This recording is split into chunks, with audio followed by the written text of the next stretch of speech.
Hello friends, welcome to spicy food lower. இன்றைக்கி நம்மளோட சேனலில் சுவையான சிவப்பரிசி பால் கொழுக்கட்டை மிகவும் சுலபமாக எப்படி செய்கிறதுன்றதை பார்க்க போகிறோங்க.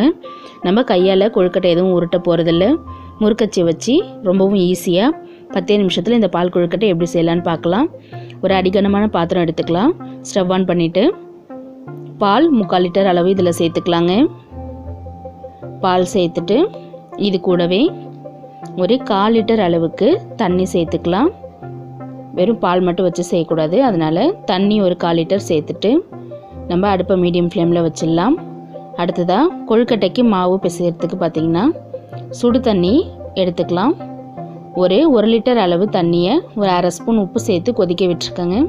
இந்த கொதிக்கிற தண்ணியில் நம்ம கொழுக்கட்டை மாவு பிசைய போகிறோம். அடுத்து பார்த்திங்கன்னா மாவு பிசையறதுக்கு சிகப்பரிசி புட்டு மாவு எடுத்துருக்கேங்க. சிகப்பரிசி புட்டு மாவு இதில் நம்ம கொழுக்கட்டையும் செஞ்சுக்கலாம். இந்த புட்டு மாவை இப்போ நம்ம கட் பண்ணிவிட்டு 1/4 கிலோ அளவு மாவு எடுத்துக்கலாம். 1/4 கிலோ அளவு சிகப்பரிசி மாவு எடுத்துக்கலாம். ஒரு பவுலில் எடுத்துட்டு நம்ம கொதிக்க வச்சோம் இல்லைங்களா, அந்த தண்ணியை இதில் கொஞ்சம் கொஞ்சமாக சேர்த்துட்டு மாவு நல்லா மிக்ஸ் பண்ணிக்கலாம். இந்த தண்ணியிலே உப்பு சேர்த்தாச்சுங்க, அதனால் உப்பு சேர்க்க தேவையில்லை. கொஞ்சம் கொஞ்சமாக நல்லா தண்ணி சேர்த்துட்டு சப்பாத்தி மாவு மாதிரி நல்ல மாவு பிசைஞ்சு எடுத்துக்கலாம். இந்த மாவை பிசையும் போதே பார்த்திங்கன்னா நல்ல ஒரு வாசனையாக இருக்குங்க. சிகப்பரிசி மாவு தண்ணி சேர்க்க கலர் நல்லா மாறிட்டு வருது பாருங்கள். நல்லா இது போல் மாவை பிசைஞ்சு எடுத்துக்கலாம். நல்ல மாவு சாஃப்டாக வந்திருக்கு பாருங்கள். நல்லா கொதிக்கிற தண்ணியில் தான் மாவு பிசையணும், அப்போ தான் மாவு நல்லா வெந்து வரும். இது போல் நல்லா உருட்டி கையில் எடுத்துக்கலாம். நம்ம 1/4 கிலோ மாவு போட்டாலே இந்த அளவு வருங்க நம்மளுக்கு. இப்போ நல்லா இதை சாஃப்டாக உருட்டி எடுத்துட்டு இந்த மாவு பார்த்திங்கன்னா நம்ம இப்போ கையால் உருண்டை பிடிக்க போகிறது இல்லைங்க. பாருங்கள், மாவு நல்லா ரெடி ஆகிடுச்சு. இப்போ நம்ம இந்த முறுக்கு அச்சை எடுத்துக்கலாம். இதில் இந்த அச்சு பார்த்திங்கன்னா கொஞ்சம் பெரிய அச்சா எடுத்துக்கலாம். கார சேவ் பண்ணுற அச்சு எடுத்துட்டு நம்ம ரெடி பண்ண மாவை 2 பார்ட்டாக பிரிச்சுக்கலாங்க. இது போல் நீளமாக உருட்டிட்டு நம்ம அச்சுக்குள்ளே வச்சுக்கலாம். தேவையான அளவு அச்சு நல்லா ஃபுல்லாக வர மட்டும் இன்னும் கொஞ்சம் மாவு வச்சுக்கலாம். பாருங்கள், இந்த அளவு மாவு வச்சுட்டு மேலே இருக்கிற இந்த மூடியை இப்படி லைட்டாக திருவிட்டே வந்தோன்னா நம்மளுடைய முறுக்கச்சு நல்லா டைட்டாகிடுங்க. இந்த அச்சில் நம்மளுக்கு முறுக்கு இடியாப்பம் எல்லாமுமே ஈஸியாக புழியறதுக்கு வரும். இதில் நம்ம பால் கொழுக்கட்டையும் செய்கிறதுக்கு ரொம்பவே ஈஸியாக இருக்குங்க. தானாக பிழிஞ்சு விடும்போது பார்த்திங்கன்னா உதிரி ஆட்டோமேட்டிக்காக நம்மளுடைய அரிசி மாவு கொழுக்கட்டைகளாக நம்மளுடைய பாலில் டைரெக்டாக விழுந்துடும். ரொம்பவே ஈஸியாகவும் இருக்கும். இப்போ பால் நல்லா கொதிச்சிட்ருக்கு பாருங்கள். இது போல் கொதிக்கிற பாலில் தான் நம்ம ரெடி பண்ணி வச்சுருக்கிற கொழுக்கட்டை மாவை பிழிஞ்சு விடணும். ஓரளவு அடுப்பை மீடியம் ஃப்ளேமில் வச்சுட்டு பால் கொதிச்சிட்டே இருக்குது பாருங்கள். பால் கொதிச்சிட்டு தாங்க இருக்கணும்.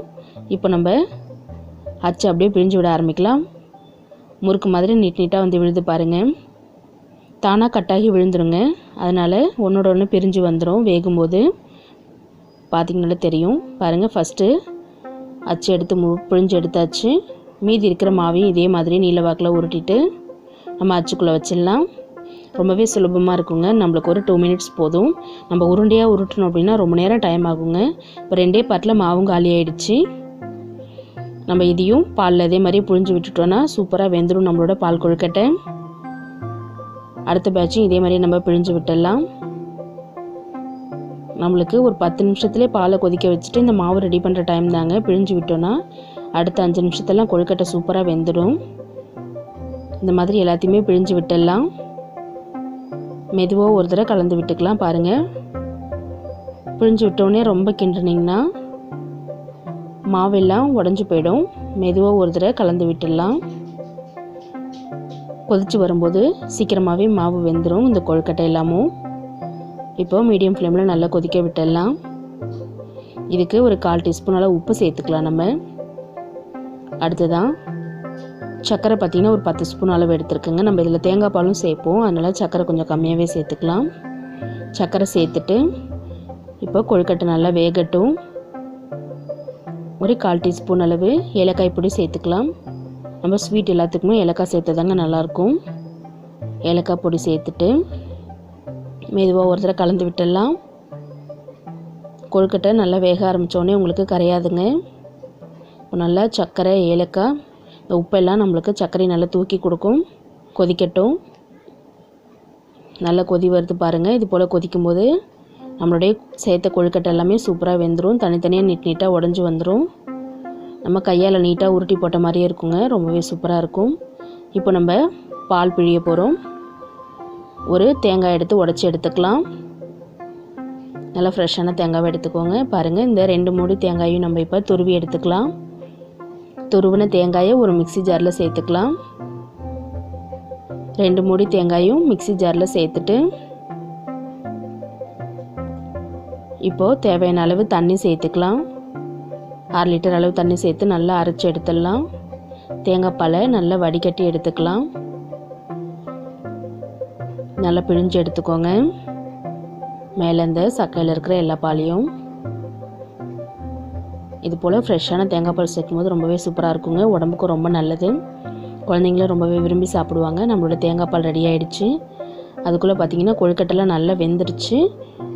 நம்ம பாலும் நல்லா எந்தளவு கெட்டி ஆகிடுச்சு பாருங்கள். சூப்பராக க்ரீமியாட்டும் இருக்குது. இந்த ஸ்டேஜில் நம்ம தேங்காய் பாலை ஊற்றிடலாம். தேங்காய் பால் ஊற்றிட்டு நம்ம ஸ்டவ் ஆஃப் பண்ணிட வேண்டியதாங்க. மெதுவாக ஒரு தடவை கலந்து விட்டுட்டு அவ்வளோதான், நம்மளுடைய பால் கொழுக்கட்டை குடிக்கிறதுக்கு ரெடி ஆகிடுச்சிங்க. இதே மாதிரியே நீங்களும் உங்கள் வீட்டில் சிகப்பரிசி பால் கொழுக்கட்டை சூப்பராக செஞ்சு பார்த்துட்டு கமெண்ட் பண்ணுங்கள் ஃப்ரெண்ட்ஸ். இந்த வீடியோ பிடிச்சிருந்தேன்னா லைக் பண்ணுங்கள், ஷேர் பண்ணுங்கள். மறக்காமல் நம்மளுடைய ஸ்பைசி ஃபுட் லவர் சேனலை சப்ஸ்கிரைப் பண்ணிவிட்டு பாருங்கள். அப்போ தான் நான் போடுற வீடியோஸ் எல்லாமே உங்களுக்கு உடனே நோட்டிஃபிகேஷனில் வருங்க.